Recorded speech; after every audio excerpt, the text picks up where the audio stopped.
ഇന്നത്തെ വീഡിയോ എന്ന് പറയുന്നത് റീജനറേഷൻ മോഡ് വഴി നമുക്ക് എത്ര ശതമാനം കഴിഞ്ഞ മാസം ചാർജ് കാറിൽ കയറിയിട്ടുണ്ട് എന്നുള്ളതാണ്. നോക്കാം നമുക്ക്. Work monthly health report. ഇത് ഈ മാസത്തെയാണ്. 1-ാം തീയതി മുതൽ 14-ാം തീയതി സെപ്റ്റംബർ വരെയുള്ള കണക്കാണ്. ഈ മാസത്തെ റീജനറേഷൻ എഫിഷ്യൻസി എന്ന് പറയുന്നത് 18.1%.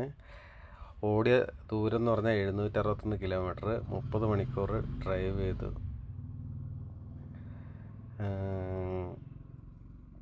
ഓക്കെ, 3 അവറാണ് ഈ 15 ദിവസത്തിനുള്ളിൽ എൻ്റെ ideal time. Maximum speed 91 kilometre, average 25 കിലോമീറ്ററാണ്. കഴിഞ്ഞ മാസത്തിൽ എനിക്ക് 17.3% റീജനറേഷൻ എഫിഷ്യൻസി ഉണ്ട്. 98.8 വാട്ട്സാണ് പെർ കിലോമീറ്ററിന്.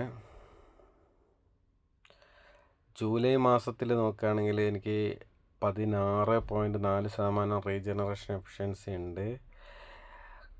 ജൂലൈ മാസം എൻ്റെ വണ്ടി ഓടിയത് 3000-നടുത്ത് കിലോമീറ്ററാണ്. 42 കിലോമീറ്റർ കൂടി ആയി 3000 ആയേനെ.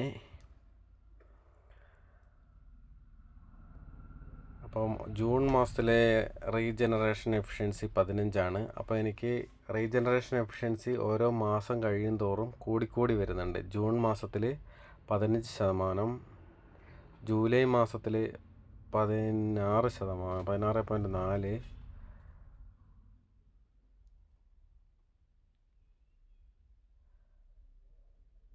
ഓഗസ്റ്റ് മാസത്തിൽ 17.3, സെപ്റ്റംബർ മാസം ഇതുവരെ 18.1% വരുന്നുണ്ട്.